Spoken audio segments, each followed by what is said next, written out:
Discussion of Sheriff's Department staffing, and B, consideration and approval of budget transfer from 1781 to 2202. Thank you, Vice Chair. Sheriff Martin.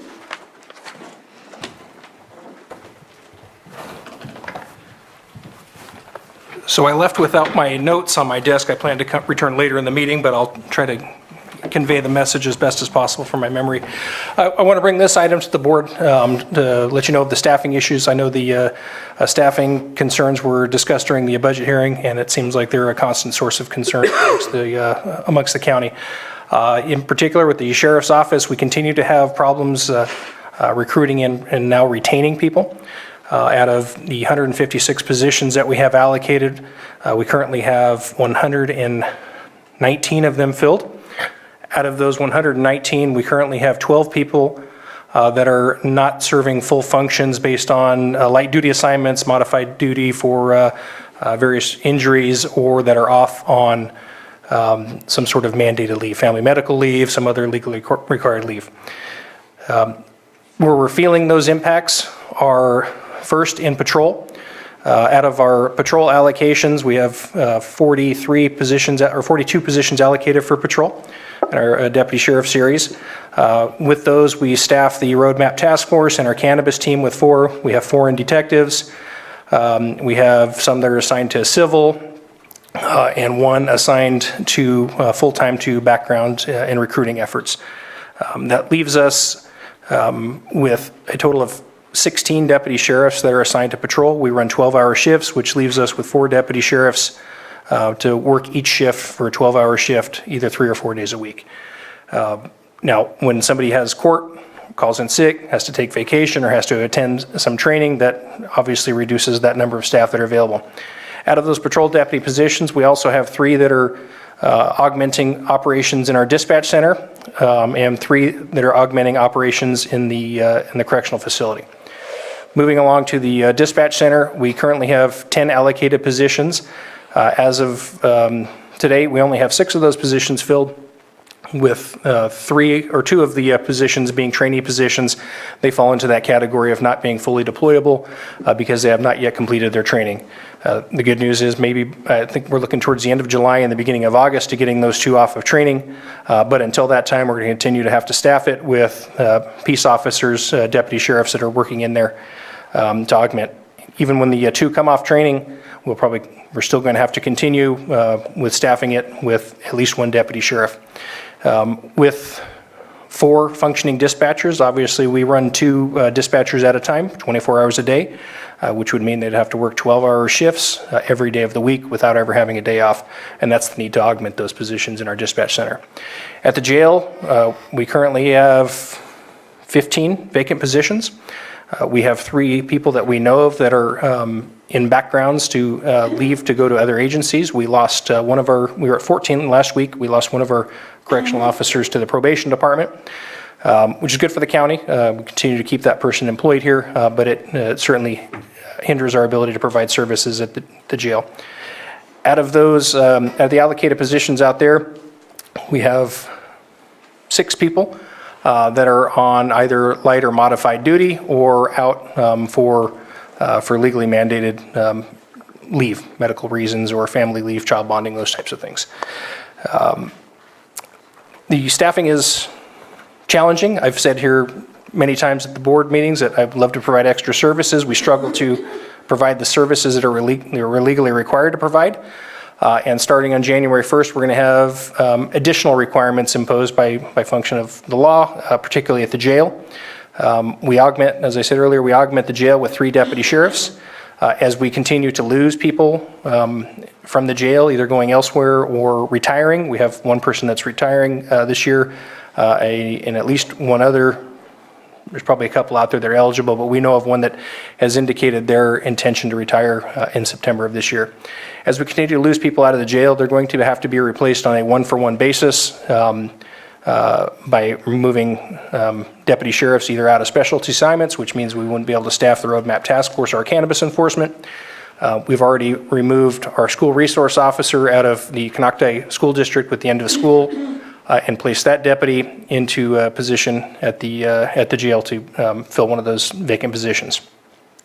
So I want to bring this to the board to kind of, as an intro to why we're going to ask for this budget transfer, an explanation as to why we need to transfer some money in the dispatch budget, and also, just as importantly, to let the board know that some of these legal requirements that are coming down, we're not going to make them.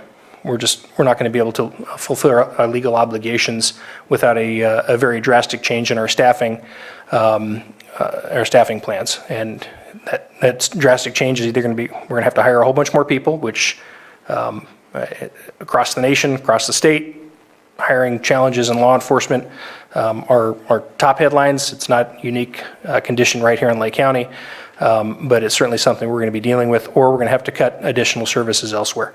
And that would come first by way of cutting services either to the cannabis enforcement or to the roadmap task force. And eventually, if we had to continue cuts, it would impact patrol operations. With the dispatch budget, I think Mr. Carter is going to do a presentation on the source of the funds and the mechanisms by which that'll occur. But the reason that occurred is because we're having to fill vacant dispatcher positions with the higher paid classification of peace officers. I know the obvious question that comes up is why do we have highly paid deputy sheriffs performing the function that's traditionally, or that's funded for a not so highly paid public safety dispatcher? And those reasons are because of post requirements. We're not allowed to have somebody who's either not a dispatcher or a peace officer perform those functions in a public safety communication center. With that, I'm happy to entertain some questions. If you have any questions about our recruiting efforts, I will tell you about the exhaustive efforts that we've made in recruiting, and we continue to find challenges in getting people to come to work here and more importantly, to stay. I do have a question, but I'll ask you offline what the timeline looks like in regards to how long it will be before this starts taking away from those other subjects, if that's okay. Yeah. Go ahead, Supervisor Spatier. So thank you for that. Definitely a bad situation when you have to pay a whole lot more for something because you can't find the right people to fill in those positions. And in return, it's also a loss of policing our streets. Mm-hmm. So I appreciate the conversation being brought to us. I think it's definitely something that our entire community is sensitive to. I have a question that may raise hairs on the back of your neck, but the total budget that we have for the dispatcher, if by chance we went to a third-party dispatching system, what would that difference look like? Without doing some research, I don't know. I believe Napa County has a contract with the Napa Police Department for their dispatch services. Shasta County contract with a private entity to provide dispatch services in Shasta County, and I don't know what those numbers look like. Okay. That's my only, it's not something I want to do. I recognize the recognition of the voice in your earpiece, to know you have a personal relationship with that person and that individual, because it's important to trust that voice, and it's important to that voice be the greatest help and the greatest comfort for an officer, especially in a harrowing situation. But unfortunately, if all we're doing is filling that dispatcher room with police officers, deputies, then at that point it just seems to go backwards on what we're trying to attempt to do for our community as well. So that's why I bring that up. It's not the direction I want to take, but knowing those numbers, I think can help us at least look at all the options. When was last Supervisor time? Yeah, when was last time you brought on a new dispatcher? We have 2 that are in training right now. Okay. Before that, it's been a couple years. Yeah, that's what I thought. So we have 2 that are, like I said, I mentioned earlier, at the end of July, beginning of August, they should be completing their training. We had 3, and we're down to 2 now. And I'll just add the obvious that if somebody calls in sick and you're supposed to have 2 people, that breaks, things like that very impossible to happen without potentially jeopardizing something. And so that creates the forceful need to keep those deputies in there because of that. So I think it's rough. It can sometimes turn a 12-hour shift into a 16-hour shift as well. The teamwork that's exhibited up there is good. So I think they're very considerate of each other's time. They're all in the same boat. I haven't heard any issues about somebody calling in sick at the last minute. They're generally pretty considerate in giving plenty of advance notice so we can find staffing changes. But yes, it's problematic. The other issue that it causes is that we have people that wanted to come here to be deputy sheriffs, and they find themselves performing functions that aren't that, and it further erodes at morale. And so I think that's basically the discussion, so I'll open it up for public before I go on to item B with the budget transfer. I'm not seeing anyone, so with the budget transfer, you pretty much stated you'd like Stephen to go ahead and go from there, right? He does really well at this. All right, go ahead, Stephen. So that was news to me. But the budget transfer for your board's consideration is actually transferring funds from Budget Unit 1781, which is special projects.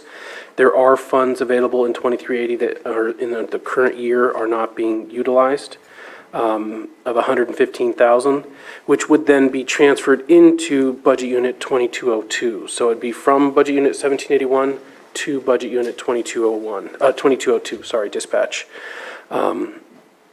into various accounts for payroll. All right. And that's to cover the extra costs related to the deputy sheriffs in there. Any other comments, Sheriff?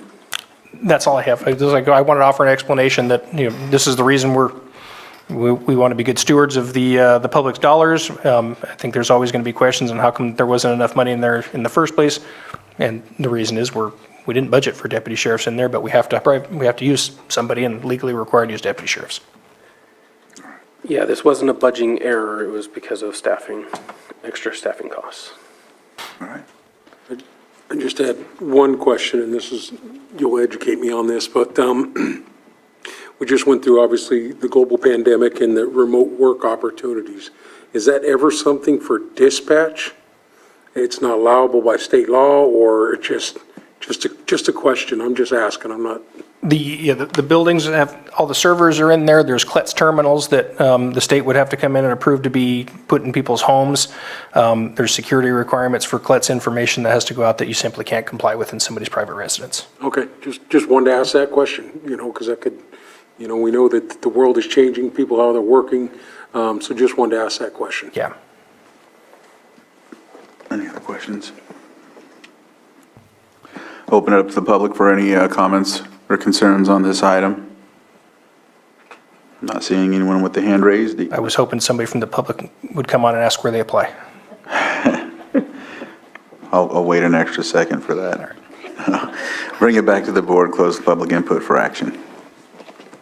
Supervisor Sabatier? I do have one last question, just as an explanation, because it was told where the money is coming from. I'm just curious why it's coming from 1781, and I know that you have some reserves in some of your many budgets. Just kind of curious why it's coming from 1781 instead of the others.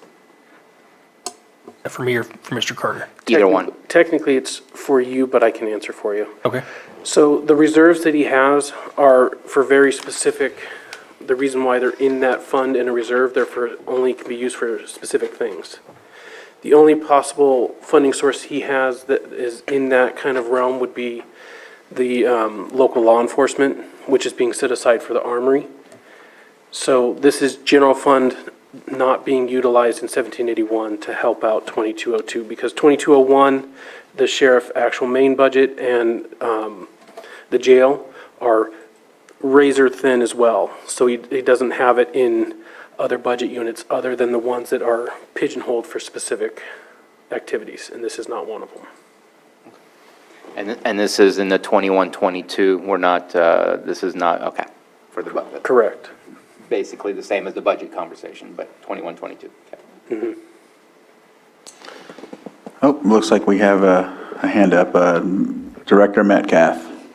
Am I too late? I just, I appreciate what Sheriff Martin is saying. My department is going through similar issues, but I just want to remind the board that his staffing issues affect other departments as well, mine included. And I just kind of want to bring that to the board that his staffing shortages do impact other departments and not in a good way. So I just wanted to mention that. All right. Thank you. Thank you. All right. Mr. Chair, I move to approve budget transfer from 1781 to 2202. Second. So I have a motion and a second. All in favor? Aye. Aye. Opposed? Motion carries. All right. Thank you, Sheriff. Thank you.